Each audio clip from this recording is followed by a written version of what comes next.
बाबा गोरी गोरी गोरिया बारी तोर उमरिया चले नी कमरिया हिला के आँख मारे बबुनी धसा के। ए भैया यही तका गनवा चलत रहे एक थे कैसेट में। एक थे लड़का छेड़ी लेके जात और वही जलैनिया कट गई गनवा बंद हो गई तब ले छेड़िया ले जात का कौन गाना गावत है।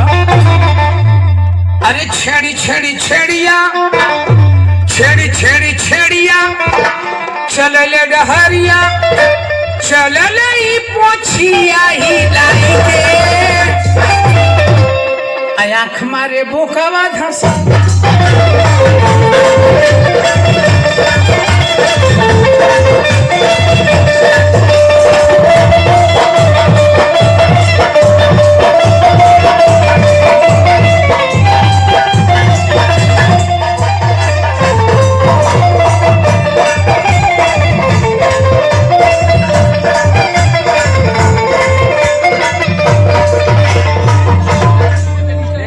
राजा एगो बात कही। कहा का बात है?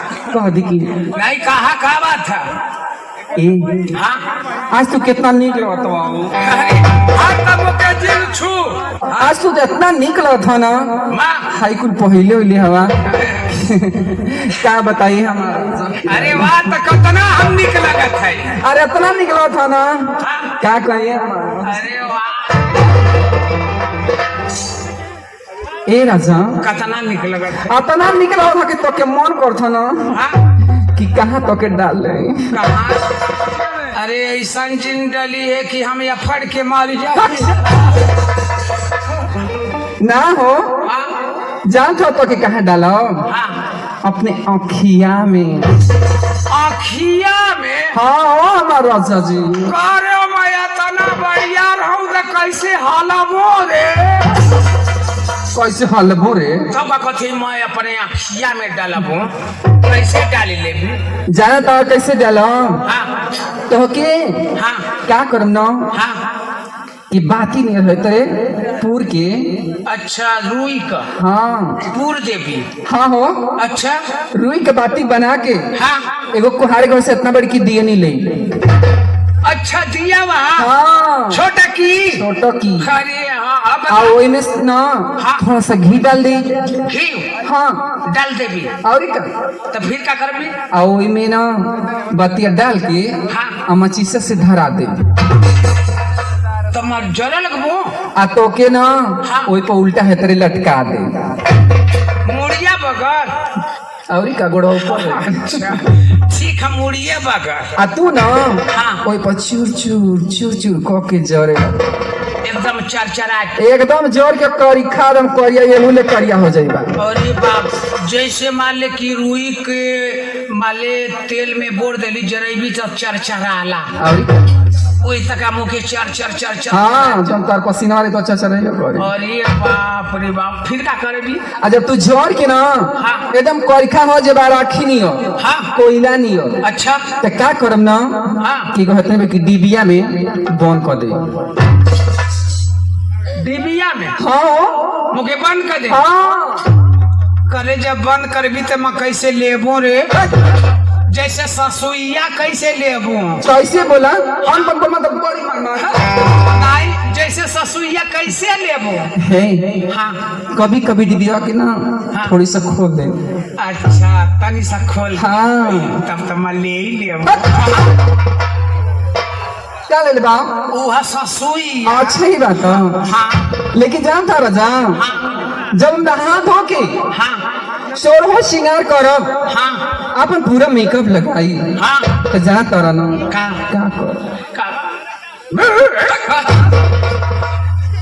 खाली कुत्ता बनती। का करबी तब जब सोरहो श्रृंगार करके तैयार हो ना तो ही डिबिया के थोड़ी सा खोल दे और वही में से निकाल के ना तो के अपने अखिया में डाल। अच्छा कामों के अखिया में डाल गाजर बनाई के एकदम से तम तोरे पुतरिया पे से टुकुर टुकुर थका बो।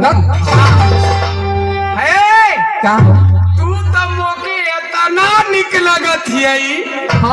अरे इतना निक लगत है ना कितना हो। अरे मका बताऊं ये तना निक लगत ए है राजा का रे तू ही खाली निकलत हई अरे कि हाउ कैमरा वाला भैया भी अरे बहुत जाने के निक लगत अरे है कैमरा वाला से पूछा ना क्यों ना कि निकलत हई कि ना ता तई नहल लोग के तना निक लगत है ना कि नहल लोग के पास जगह ही ना कि का डाल लो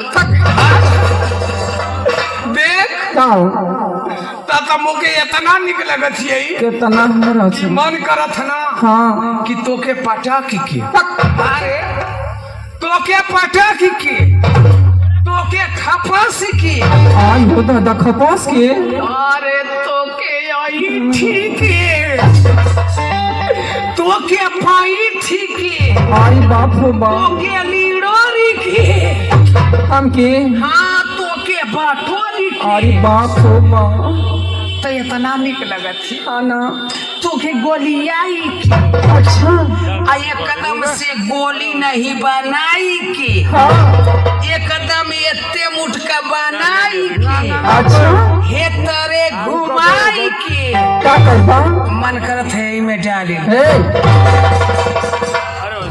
के में हो